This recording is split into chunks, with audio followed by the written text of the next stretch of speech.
Caldwell had summoned Nilfgaardian support. Meve assumed they were not far behind. Yet in the unforgiving terrain, a full Nilfgaardian division could not hope to close the gap. Small detachments, however, light cavalry or footmen, could very well do just that. So when black-clad men emerged from the mist, the Queen was not surprised. She ordered her troops to fall in, form up, and brace to defend the line. Yet the attack never came. The invaders stood silent, motionless, and Meve got a closer look. They were slouched, ashen-faced, unsure of step, and covered in sores. Isgith had treated them as cruelly as any. Teetering in his saddle, the commander broke formation. He rode forth and addressed the Queen in fluent common tongue. Half my men are wounded, the others sick. Your force does not fare much better. True. Yet we outnumber you soundly. Indeed. If it comes to combat, you are certain to win. But in this damn swamp, all wounds fester. Flesh is quick to rot. You will lose many more apart from those who fall. What do you mean, precisely? Asked the Queen, her eyes narrowing, her head tilted to the side. We should part ways in peace. There's a war on, there'll be another chance to fight. Perhaps even face one another. But not here. And not like this. Suddenly unsure, the Queen weighed the officer's words. Their logic was sound, though they could also prove a ruse. Your Grace, Xavier's voice came from behind Meve's back. we can't let them pass. They've done only harm, and they'll not stop and go home. So be it. I accept. Meve answered after thinking a while. We shall cross swords some other day, beneath a clear sky, on solid ground. I will hold you to your word, Majesty. Replied the Nilfgaardian, then raised his arm in salute. The retreating Imperials marched past the Lyrians. Along the slim path, their shoulders nearly touched. Meve soldiers glared from beneath their brows, their eyes locked on the foe till the last vanished in the woods. Then, collectively, they let out a sigh of relief.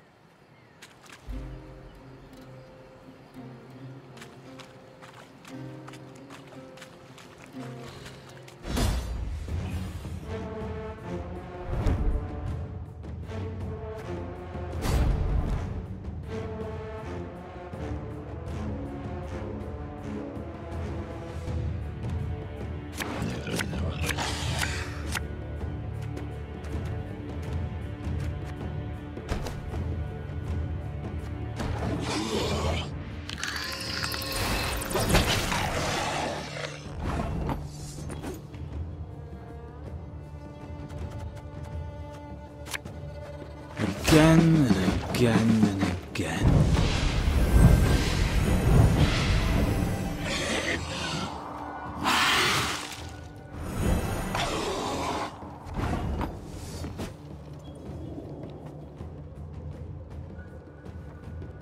This could hurt. Ever have a stone knock out one of your teeth?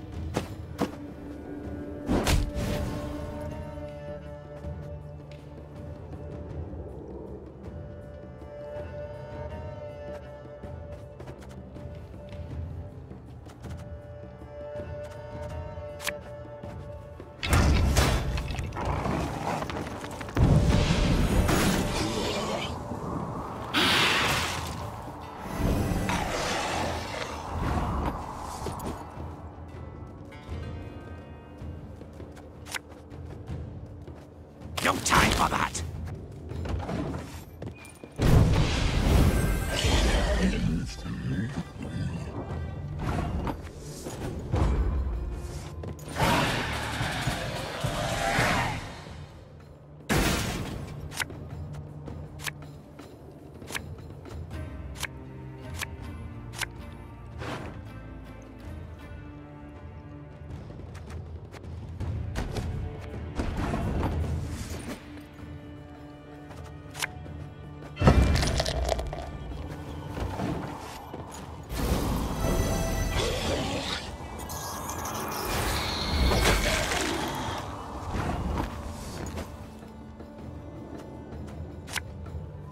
Yes?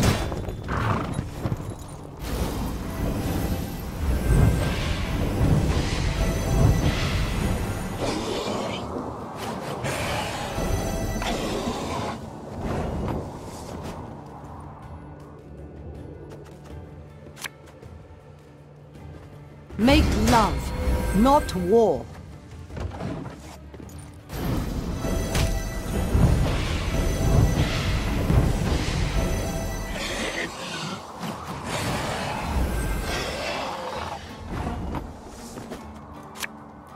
Have it the white of an eye from half a league away.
We'll catch 'em all!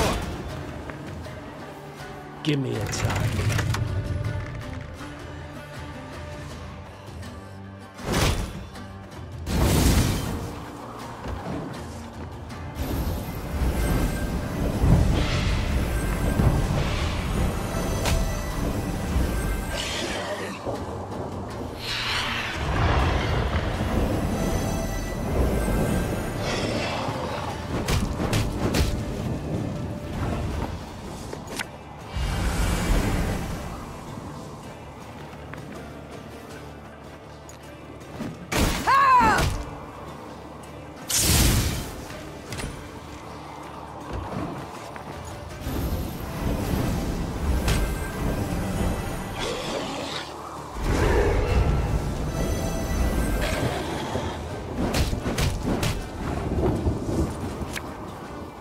Our ballista, your command.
The Lyrian force had reached the very heart of Isgith. From every branch, vine, and shrub hung leeches and ticks by the dozen. Swollen with blood, their abdomens glistened, glowing red in the misty air. Air so putrid it set Maeve's head to spinning. She paused at a moss-covered boulder, pressed her flushed forehead against its cool surface. Her soldiers passed by, pallid, filthy, drained. She wished to say something, lift their spirits. But instead a cough rattled her breast. Suddenly, splashes all around Maeve in the water, as if a rain of fist-sized drops had begun to fall. The Queen lifted her heavy gaze. Seemingly on command, ticks and leeches dropped into the warm, soupy waters, then clumsily wriggled off toward a dead alder grove. Maeve knew at once what skulked behind the trees. Gurnikora, Isgith's mistress. Isgith's queen. Weapons at the ready! The queen roared. Close ranks! The Lyrians quickly converged, formed a wall of shields, and crouched behind them. Terrified, they stared as a multitude of eyes flashed open midst the branches while revolting, muck-covered beasts rose from the gurgling waters around. Maeve silently uttered a prayer. Hail Melitele, great mother, maiden and crone, ever have us in your care.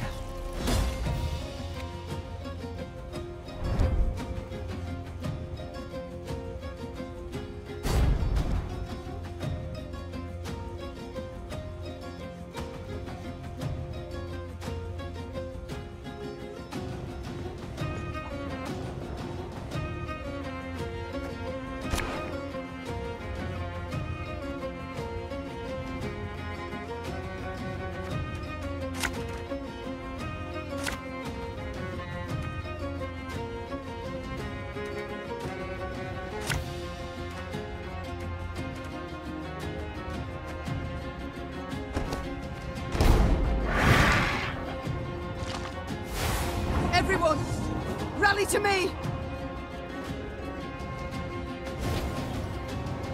An army's a waste of time for one like me.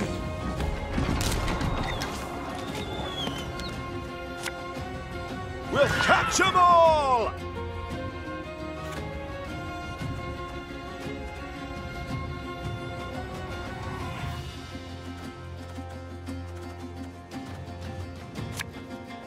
Have it the white of an eye from half a league away.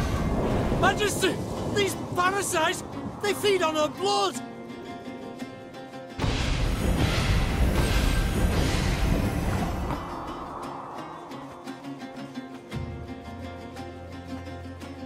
We got a job to do. The chase is on!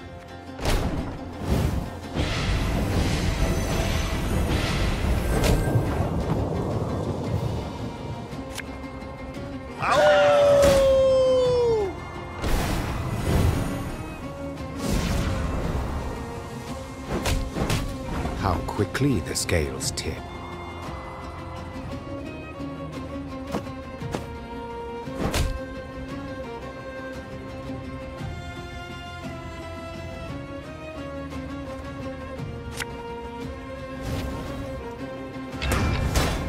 Left, right, left, right.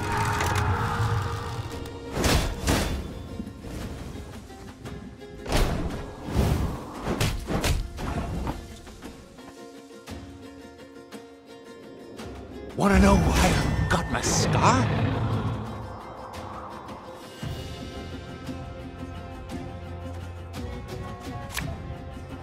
As you wish, milady.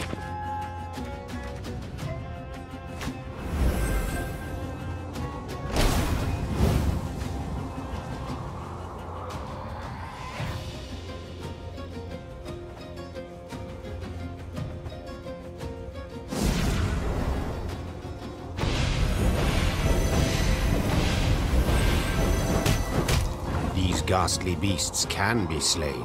They can be overcome.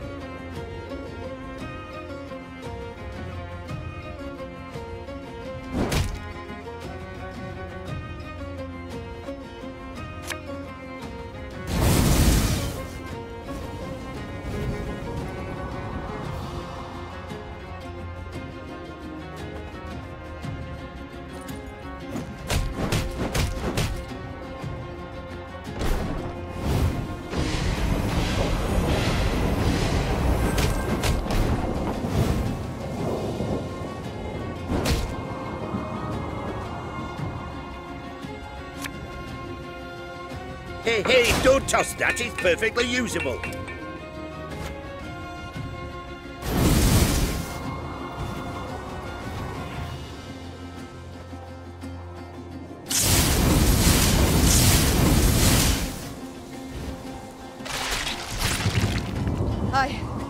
I believe it's dead.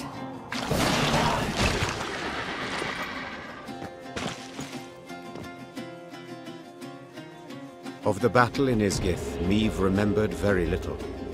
It seemed a nightmare, its details a haze, the sensations very real. Midst a thick fog, she fought in a frenzy, desperately hacking at the scourge that advanced from all sides. In the end, silence fell over the swamp. Its boiling waters lay calmed. The ticks and leeches were gone, while Guernicora lay among rotting leaves, covered in blood, unmoving. But still a fearsome sight. Burn the corpse. Rasped the Queen. And we move on. The soldier's eyes darted about in a series of silent glances. It took Meve a moment to realize the difficulty. They still feared it. Though the monster's lifeless body lay on the ground, they dared not go near. Were she to repeat the order, they would carry it out. Yet she did not wish to force that on them. Swallowing her own revulsion, she walked up to Guernicora's corpse and set it alight. The air soon filled with the suffocating stench of burning hair and flesh. Sparks belched out as melting fat fell on flame. Until finally, nothing was left of the bloody mistress but scorched bone. The Lyrians resumed their march towards the banks of the Yaruga. They forced their weary legs to maintain a swift pace, and stole no second glance at what they'd left behind.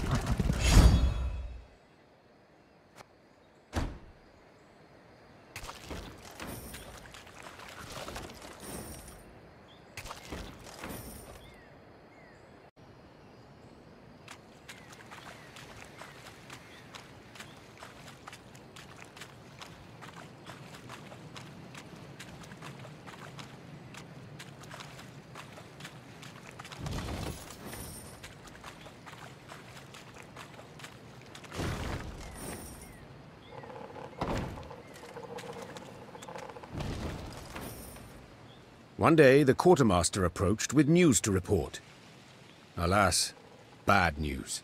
Your Grace, our food stocks have near run out. And about villages, folk have naught to spare, not even to trade. The Queen dispatched small groups of scouts.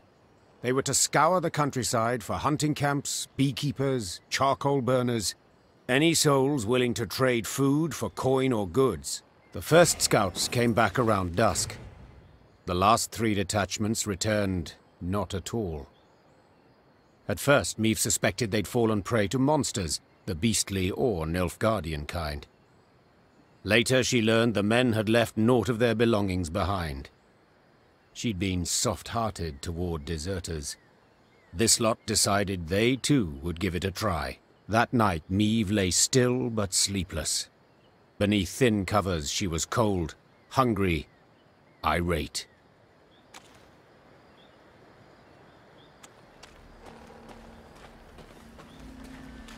Towering alders grow thick in Isgith, their crowns weaving an expansive canopy that obscures the sky. Any sunbeams to slip through this twisted thicket scatter in the milky mist below.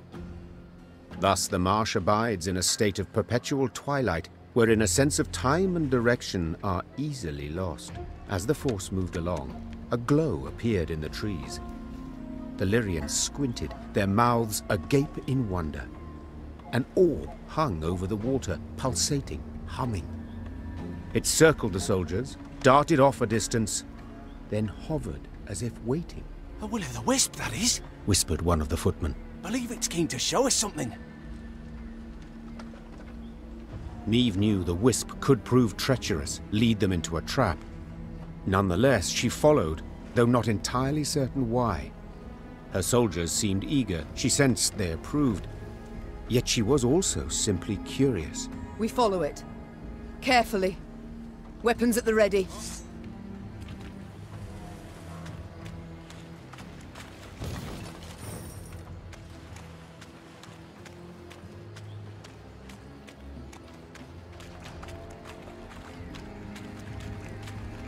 As the wisp led the Lyrians down a narrow, winding path, Meve surveyed her surroundings warily. Beads of sweat emerged upon her brow. But her fears, in the end, proved unfounded, for at the path's end, the troops found what appeared to be a caravan's remains. Its wagons, rot-eaten, half-buried in the bog, had sat there for decades, perhaps longer. Despite this, gilded panels and scraps of silver-threaded fabric showed they'd once been rather ornate. Inside the wagons, the soldiers discovered many steel crates. Rust-covered but intact, they contained truly dazzling treasures. Sacks bulging with gold coin, pearl-encrusted goblets, exotic velvets and silks in beads. Blimey, the sheer amount. And here of all places. A footman muttered under his breath. Meve quickly pieced it all together. She too had once ridden in such a caravan, splendid and laden with gold, when she'd left her home to marry. The rest of the story was not difficult to divine. This was a maiden's dowry. She and her retinue lost their way. Isgith proved their grave, unbeknownst to any other. The wisp circled Meve's party, blinked several times, then faded into thin air. The troops resumed their march, and all seemed in order. Seemed, for soon several footmen were discovered to be gone. Greed had been their ruin. They'd grabbed too much. The loot had weighed them down, and the marsh had embraced them.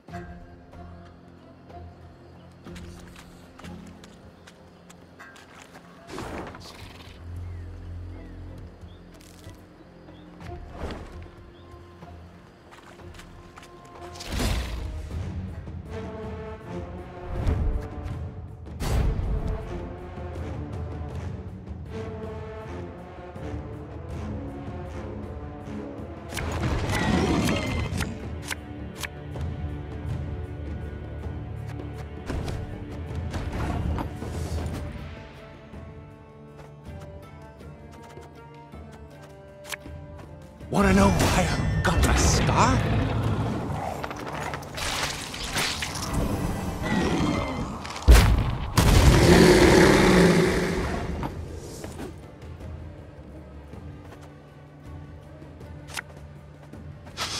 I smell a leak.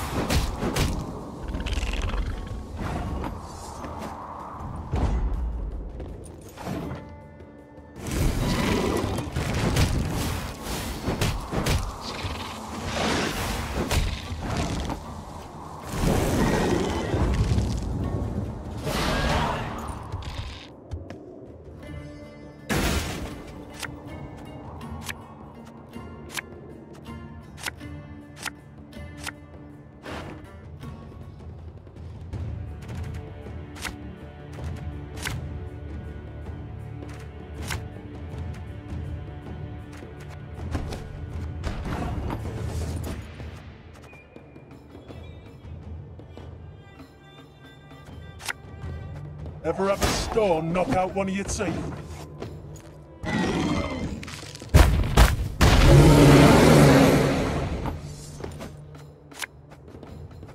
We got a job to do.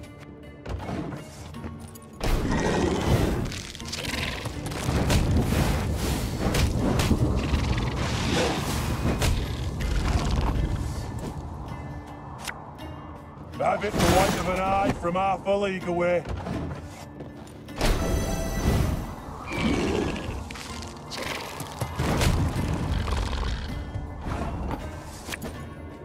Again and again and again.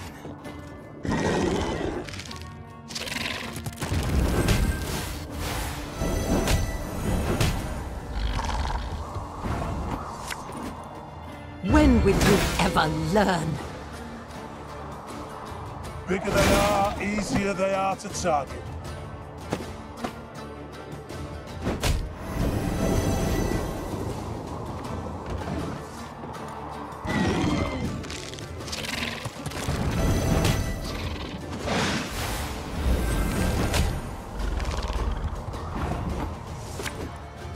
The chase is on!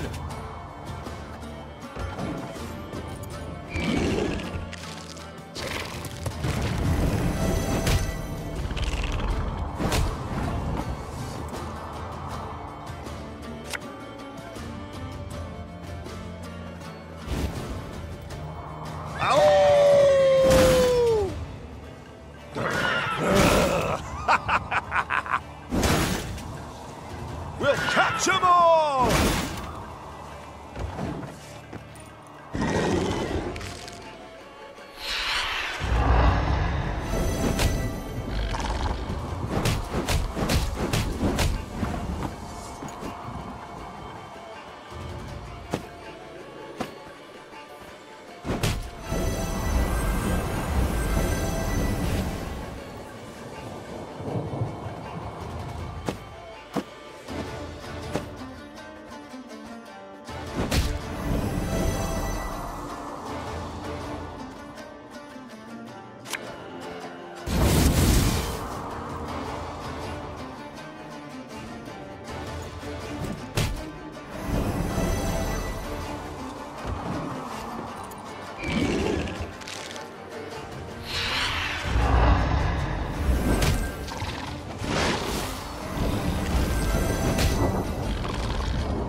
Lady Margarita told us of this.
Yeah!